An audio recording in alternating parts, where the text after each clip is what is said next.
Martin Luther King commemoration, which is actually 1 week ahead of what most other people are doing, but really closest to his birthday, which is why we chose today when we planned the calendar long ago.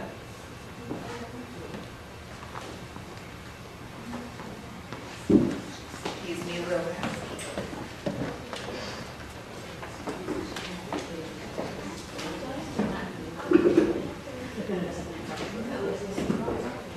And now I would like to introduce, by the way, I didn't introduce me.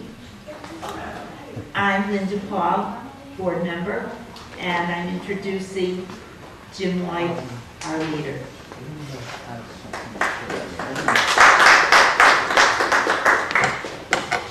Sisters and brothers, a very warm welcome.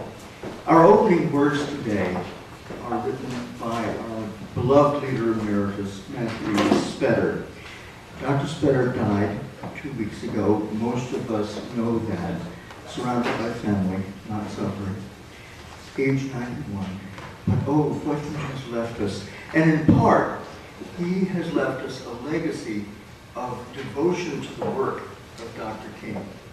We'll talk more about their connections during the program, but I would like you to hear these Spetter's words of vision for our community and for the world.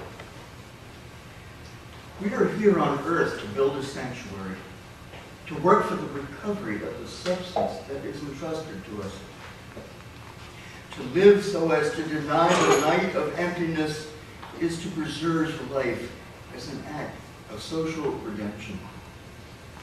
When we let the other into our life, we can overcome the sadness of separation. Thus, we create a dwelling place for the spiritual self in its relation to the world. Thus, we experience the mutuality from which all human good is born. And thus, our living can become enriched because of our longing, and our longing deepened because of the presence of a love as yet invisible.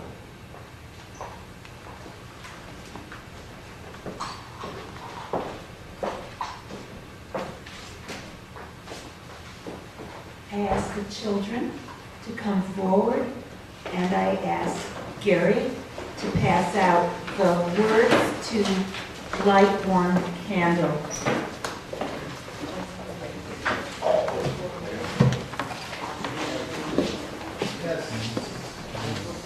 Yes, candle lighters.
There's no matches out there.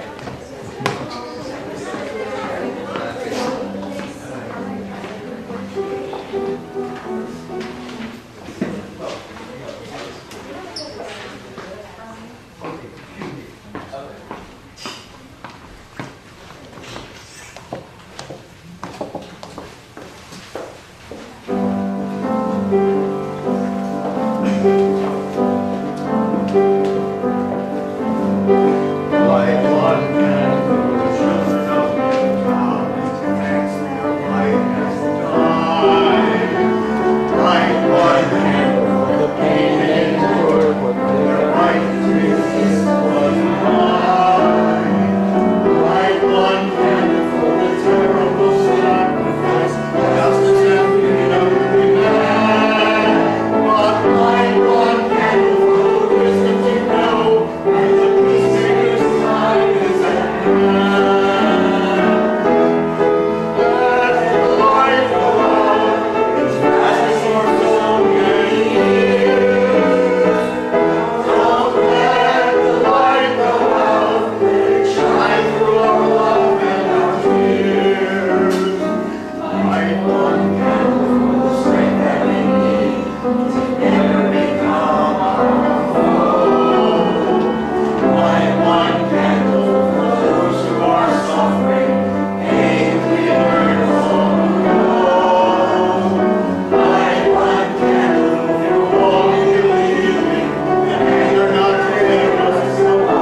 Good morning. This is the Sunday School kids, and we have a little celebration for Martin Luther King.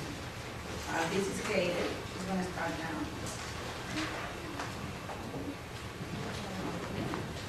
You gotta talk very loudly. Promise. For RYSEC. Once upon a time, there was a little boy named Martin Luther King Jr. And one day, a little incident happened. Martin's father was a wealthy man.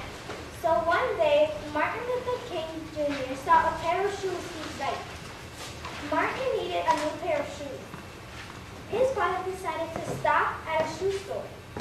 They went inside and sat at the first empty seat that they saw. A young clerk came over and said, "I'll be happy to wait on you if you just move to those seats in the rear." "There is nothing wrong with these seats," Martin's father said. "Sorry," said the clerk, "but you need to sit in the rear." "So we won't buy any shoes," said Martin's father. "Stop being so high and mighty. Black people sit in the back," the clerk said. Martin was sad. They left the shoe store with no shoes. "I'll help fight segregation," Martin said.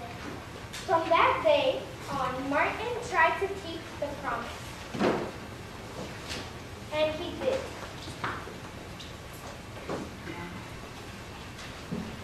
What was the promise?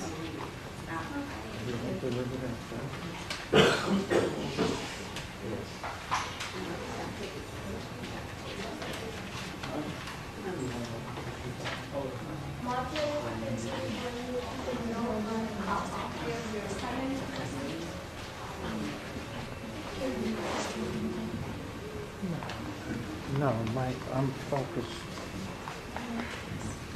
Martin Luther King believed in no fighting.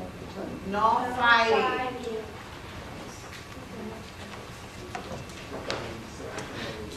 Peace and brotherhood. Peace and brotherhood.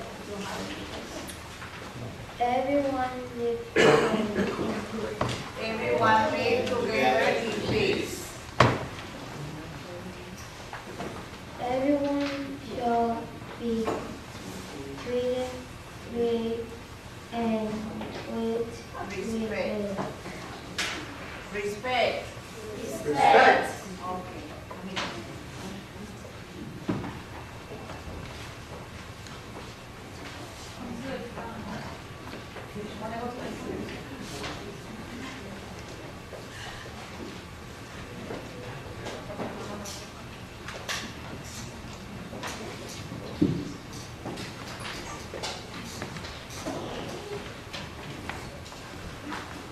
Martin Luther King Day. Martin Luther King Day is our youngest national holiday. It was created in 1983 and celebrated on the third Monday in January. We celebrate this day because Martin Luther King was a great American hero. Throughout his life, Dr. King helped many people. He did not believe in fighting or hurting other people. He spoke about peace and brotherhood. He taught others to be peaceful too. Martin Luther King helped bring many great changes to this country. He dreamed of a world where everyone lived together in peace. He dreamed of a world where everyone is treated fairly and with respect. A good way to celebrate Martin Luther King Day is to make Martin Luther King's Day dream your dream. Thank you.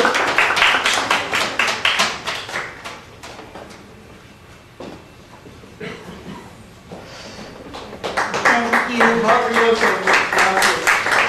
Thank you, every single child.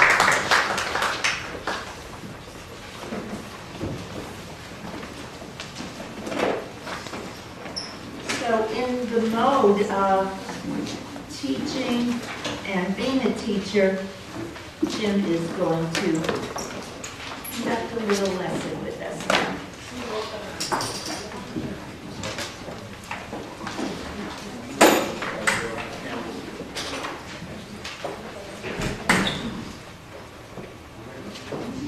Okay, well, yes, yes. Is it? We can't have that. Thank you, Mary. Yes. It's one thing not to let the light go out, it's another thing to help it along too much. Thanks much, Mary. Okay, the kids have actually given away my first question. I'm not going to ask you to have shows of hands because I really don't like competition. But I am going to ask for you to have your own secret system. And I'm going to say some things that are true and some things that are false. And quiz yourself. These are facts about Martin Luther King that, you know, some of us know some of, none of us knows all of. I just learned a couple last night. But if what I say is false, just put a left finger up so no one else can see it but you. And if what I say is true, same thing for the right finger. Deal? That way we'll all reinforce learning. Okay, now the kids gave away my first question. I was going to say that Martin Luther King was so empathetic about the oppressed people because he grew up very poor. Okay, put up your hands to yourself. You don't have to show it, Daryl. And the kids have already told us, Martin King grew up in a relatively privileged family, not apart from the diminution of segregation and prejudice. But I've been in Atlanta. Anyone else been in Atlanta at Ebenezer Church and seen his house? The house he grew up in, his grandfather built. His grandfather was A.E. Williams, who was the founding pastor, I believe, of Ebenezer, and the father of Martin Luther King's mother. And he built a really, really nice house. It's almost exactly like the Victorian house my son lives in Teaneck, but it's in a lot better shape, trust me. They were, arguably upper middle class, and it's a lovely Victorian space with a parlor and a study and a dining room and 3 bedrooms upstairs. And he was the privileged kid of the very, very loved pastor of Ebenezer. Okay, now, the most fun I had was with this question.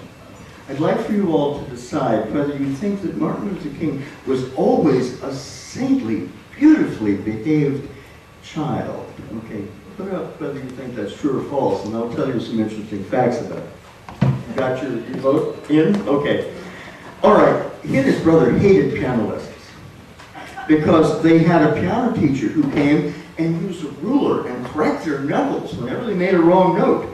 Now, how do you think kids are going to respond to that? Well, his younger brother, A.D., actually crept into the parlor one day with a hammer and tried to break all of the keys on the piano. And I swear I heard when I was in Atlanta that Martin Luther himself had actually rigged the stool so it would collapse when the teacher sat on it. So much for nonviolence at an early age. Okay. He was a ruthless monopoly player, and those of us who know how critical he became in capitalism later are really amused at that. He was always the best monopoly player. They loved to listen to the Green Hornet on radio and the Shadow, and it's interesting, it's written that they liked to listen to Amos and Andy. And as I was growing up, I began to feel that was pretty demeaning, but that was all that African Americans could listen to in the 1930s. They had to recite a Bible verse before each meal. And so the boys chose the shortest verse in the Bible every time. Anyone know what the shortest verse in the Bible is? 2 words. Jesus wept. Yes, thank you. Thank you, Ronald. So they got to the chicken and the ham very quickly, very, very quickly. And this is dear to my heart. A.D. and Martin Luther's room was always in terrible disarray. Clothes, toys, everything, hither and yon, everywhere. I like that. They also loved sliding down the banister. But let's get to more of what shaped our great leader. It was said in his room that even though everything was in disarray, there were always books everywhere, because he was very bright. He learned to read early. His aunt and his mother read to them from the Book of Knowledge every night, and he himself was an inveterate reader. Now, I want you to vote again, true or false. Martin Luther King was always a fundamentalist Christian. True or not? False. At age 13 in Sunday school, he began to question the literacy of the Bible and actually questioned whether or not Jesus Christ had physically risen from the dead. This is the preacher's son. And what's really interesting is that in his education, we'll get to what he did intellectually to prepare for the ministry, but true or false, he was always a diligent and super achieving student. False. He was so bright, he skipped 2 years of high school and entered Morehouse College when he was 15, graduating in 1948 with sociology as a major. And it's important to remember that our own leader, Anagarland Spencer, along with W.E.B. Du Bois, whom Dr. Adler worked with, created the discipline of sociology. So he rooted himself in the most progressive of academic disciplines. But his college average was a mere C+. Us unachieving students really do like to read that. He did encounter civil disobedience, the Thoreau essay in college, and began to integrate those truths into what he was planning to do vocationally. In 1948, he entered Crozier Theological, which was a very progressive Protestant theological seminary integrated in Pennsylvania, and encountered Mahatma Gandhi's writings there. And then in 1955, he got his doctorate from BU. Anyone have any idea what he wrote about for his dissertation? I didn't know this before I was studying last night. He compared the conception of God in the thinking of Paul Tillich and Henry Nelson Wyman. And any of you who've had any brush with humanist Christian philosophy, theology, know that these were the two great giants of the 20th century in terms of interpreting everything biblical as metaphor, in terms of validating science as the touchstone for what is fact, and in terms of understanding the spirit as a very different construct than science.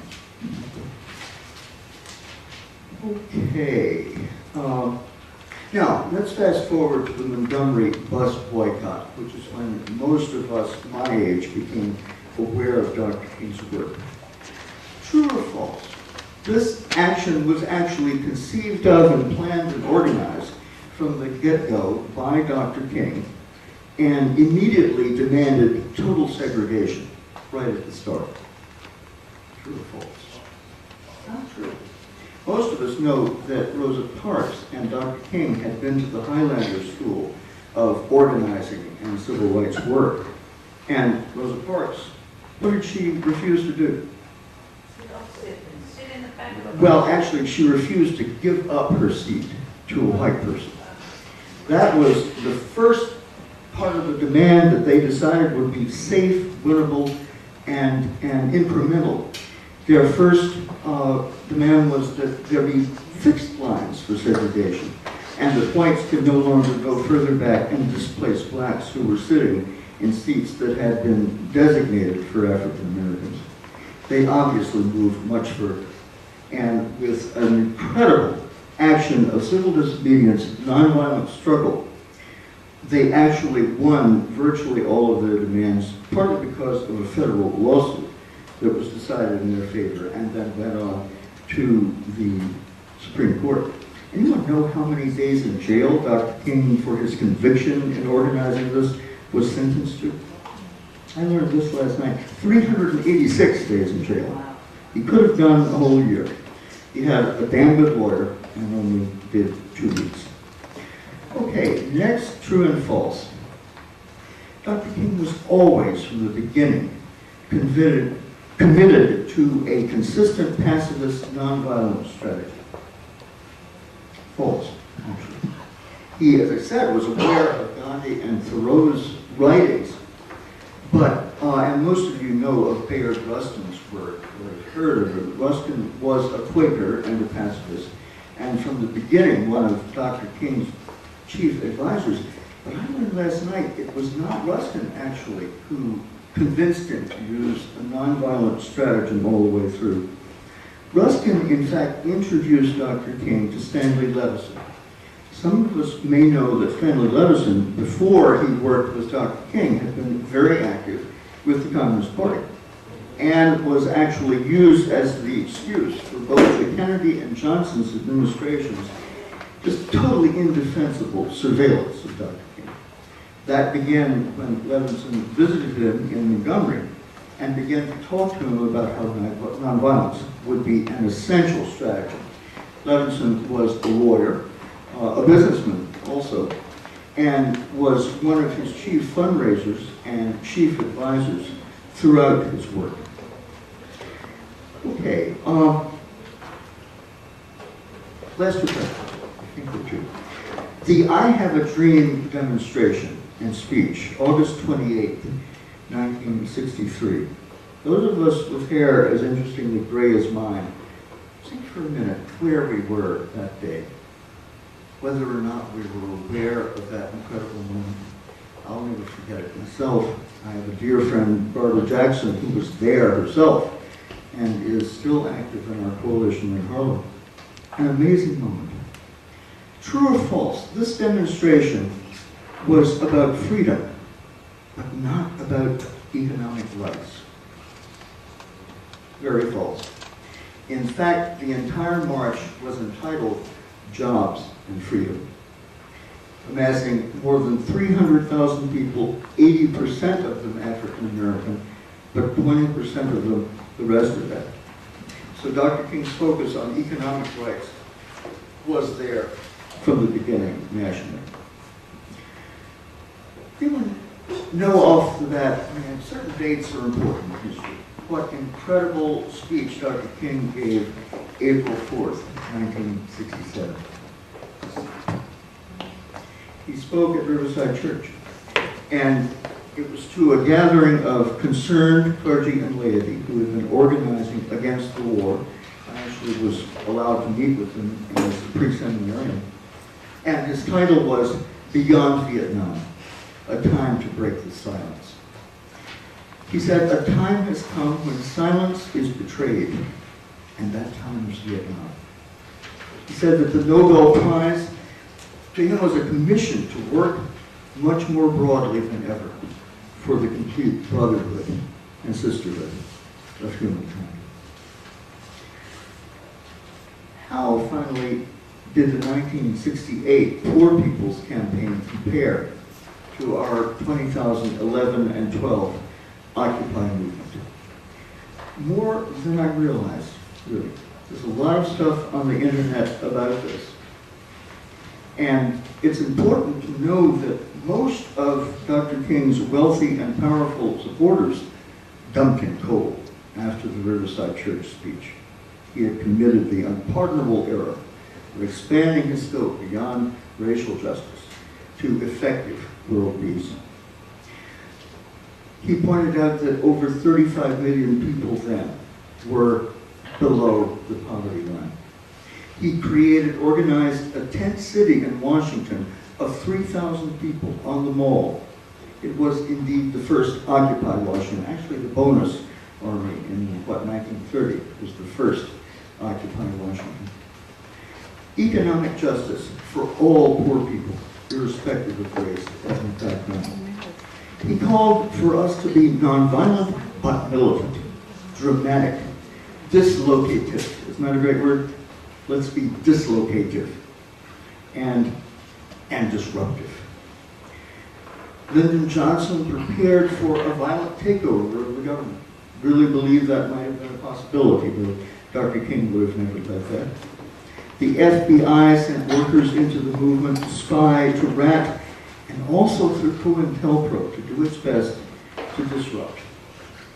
And on June 20th, the police began their very, very brutal closing down, clearing out of the camps. And finally, the Memphis sanitation strike, the presence of which cost Dr. King his life and cost us his life.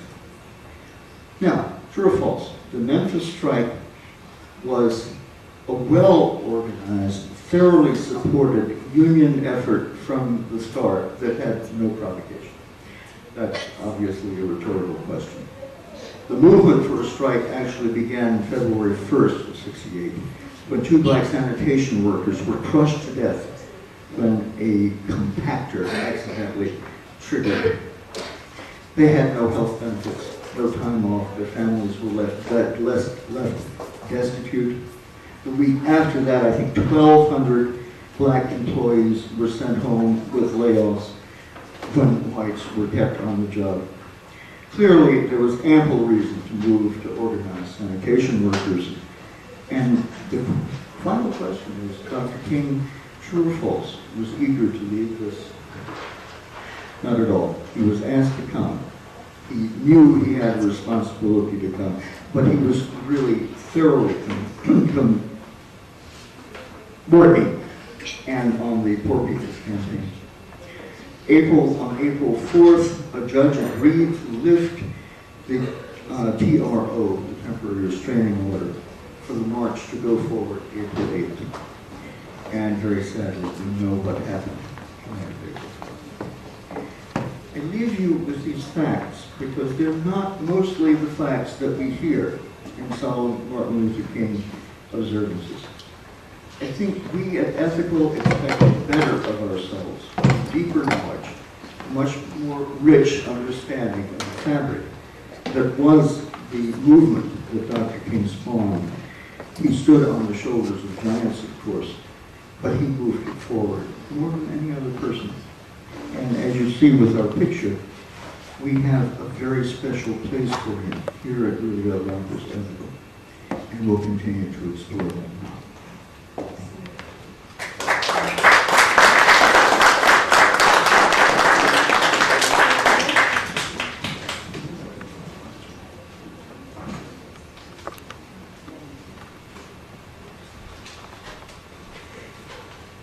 There are many people who were moved to write poetry about Dr. King.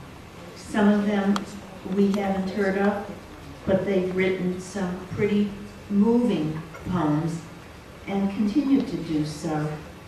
And Eileen Brilliant, who reads so beautifully for us, is going to read us one such poem.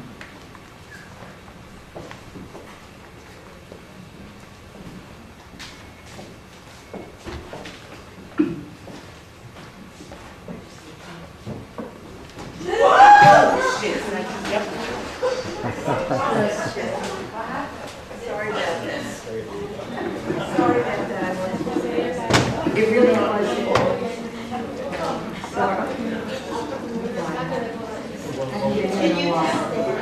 I'm going to continue to steer this. Actually, I'm less troubled by that. And everybody screaming. My concern is yours.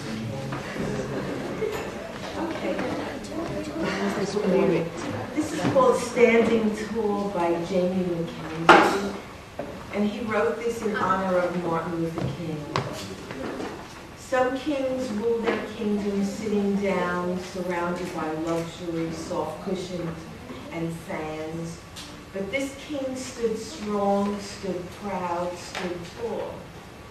When the driver told Rosa, move to the back of the bus, when the waiter told students, we don't serve your kind, when the mayor told voters, your vote don't count, and when the sheriff told marchers, get off our streets, using fire hoses, police dogs, and cattle prods to move them along.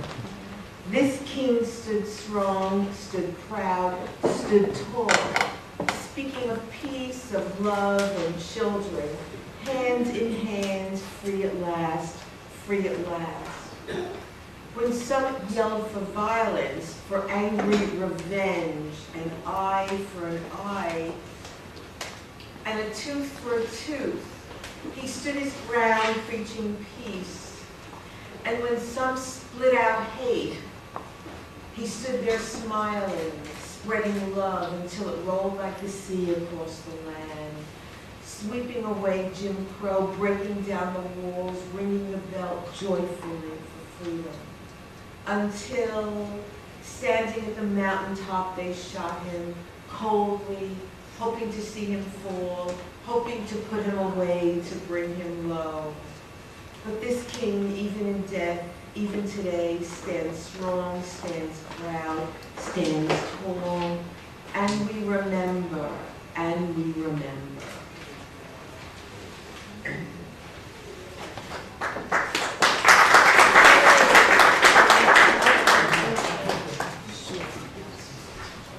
Thank you, Amy. Some of us were around during those times and are very familiar and hold dear songs that we sang then, some of which predated the civil rights movement, some, and they all continue to have meaning for us. So please open your songbook to the front, page 38, and let's together sing, We Shall Overcome.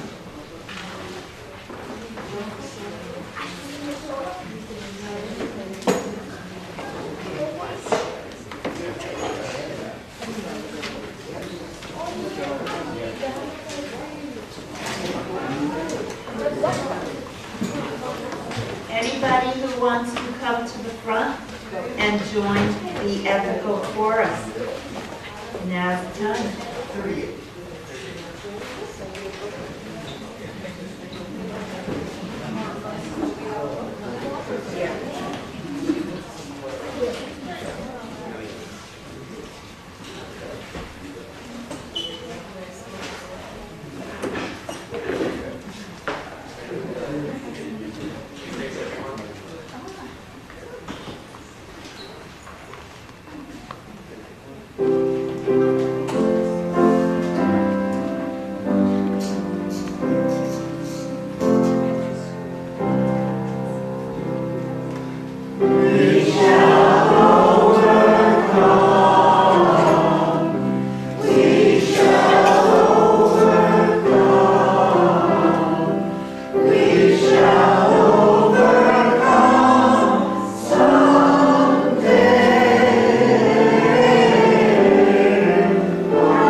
That's deep in our hearts and sings out from that deep place in our hearts, I'm sure.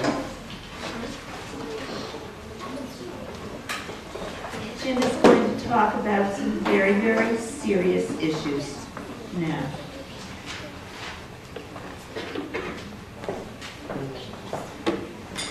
Actually, I'm just going to describe 10 issues. And I'm going to ask us very thoughtfully to consider each one. And at the end of each one, I'm going to ask, what would Dr. King do? And I'm going to ask that we respond to each other and ourselves, what should we do? First issue. When Dr. King developed his Poor People's Campaign, there were 35 million who were barely surviving in poverty in this country. There are now over 50 million of our sisters and brothers in the United States who are desperately poor. What would Dr. King do? What should we do? Please repeat that after me. What should we do? What should we do? Over 1 in 7 of our sisters and brothers worldwide are now desperately poor. What would Dr. King do? What should we do? The ExxonMobil Corporation earned $73.3 billion last year and paid 2% of that to the IRS. And the 10 most powerful corporations paid an average of 9% of their profits in taxes to help the rest of us. What would Dr. King say and do? What should we do? The Defense Department will not tell us how many innocent men, women, children, how many their drone attacks have killed in 4 countries in the last several years. What would Dr. King do? What should we do? Our current administration deported 409,849 immigrants last year, up from 396,906 immigrants the previous year. What would Dr. King do? What should we do? The United States has the highest incarceration rate of any country in the world, and more than 60% are now racial and ethnic minorities in our prisons. For black males in their 30s, 1 in 10 are in prison or in jail on any given day. What would Dr. King do? What should we do? World military spending is now $1.63 trillion annually, of which the United States accounts for 41%. The British Broadcast Company notes that, quote, poverty fuels violence, and defense spending rises during times of economic hardship. What would Dr. King do? What should we do? Gabrielle Giffords has just written, quote, the children of Sandy Hook School and all victims of gun violence deserve leaders who have the will to prevent gun violence. What would Dr. King do? What should we do? In parts of the Bronx, more than half the families need food stamps, and they're being cut back. And children go to bed hungry throughout the Bronx every night. What would Dr. King do? What should we do? Our ethical society has a very special relationship to Martin Luther King. What would he challenge us to do today? What should we do? What should we do? I would simply suggest 4 things. I would suggest earnestly that we study, that we understand, that we connect, and that we act.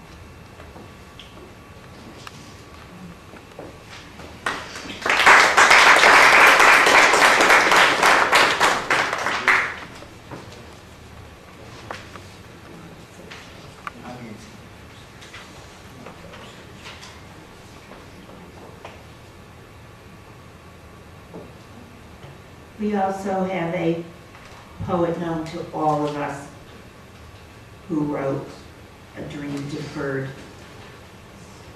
And you all are familiar with this poem, and Eileen is coming up to read it to us.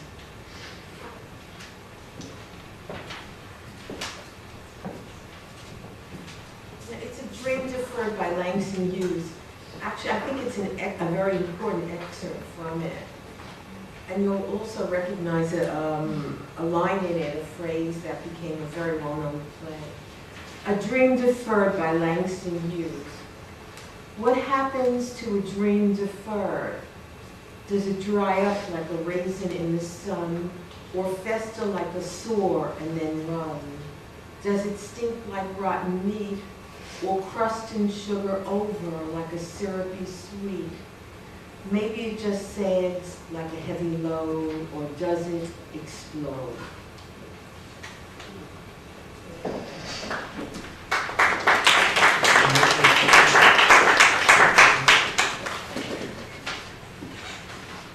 As you listen to this second poem by Langston Hughes, Go Slow, keep in mind the last line of the poem that Eileen just read. Or does it explode as you listen to the words of Go Slow? Go slow, they say, while the bite of the dog is fast. Go slow, I hear. While they tell me don't demonstrate, wait while they lock the gate. Am I supposed to be God or an angel with wings and a halo on my head? While jobless I starve to dead? Am I supposed to forgive and meekly live going slow? Slow. Slow. Slow.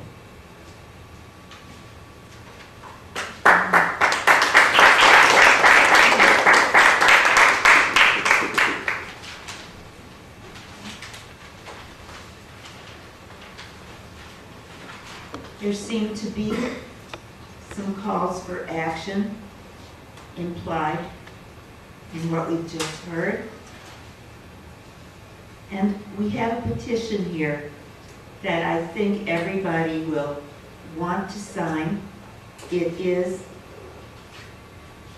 and I'll show you, this is not the petition. You'll have the chance to sign them on clipboards after this, but this is what the cover letter will look like.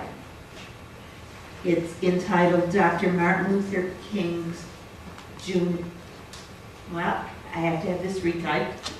Dr. Martin Luther King Jr.'s Day Commemoration. January 13th, 2013. Gun control legislation, petition to elected officials. And this is going to President Barack Obama, Senators from New York State, Kirsten Gillibrand and Charles Schumer, and members of the House of Representatives, each congressperson who represents an area that our membership and friends list comes from, all of your zip codes. And it's from the Riverdale Yonkers Society for Ethical Culture. As we gather to commemorate the life of Dr. King and to honor his commitment to nonviolence, we join with millions of Americans to insist on strong, immediate gun control laws. In so doing, we affirm our belief that living together in a culture of peace is both necessary and possible. We are heartbroken over the senseless massacre of 20 children and 6 of their teachers in Newtown, Connecticut. Since the horrific violence at Columbine, there have been 100 incidents of gun violence in our schools, and yet our elected officials have failed to act to restrict ownership of military-style weapons capable of firing numerous rounds without reloading.